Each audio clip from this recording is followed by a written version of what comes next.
Iran ইসরায়েলের সংঘাত শুরুর পর এই প্রথমবারের মতো জনসম্মুখে এসেছেন ইরানের সর্বোচ্চ ধর্মীয় নেতা আয়াতুল্লাহ আলী খামেনি।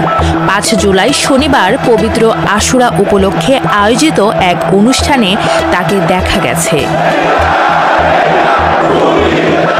ইরানের রাষ্ট্রীয় টেলিভিশনে প্রচারিত ভিডিওতে দেখা যায় খামেনি মসজিদে আসা ব্যক্তিদের অভ্যর্থনা জানাচ্ছেন। তিনি শীর্ষ ধর্মীয় নেতা মাহমুদ কারিমিকে দেশাত্মবোধক গান গাইতে উদ্বুদ্ধ করছিলেন।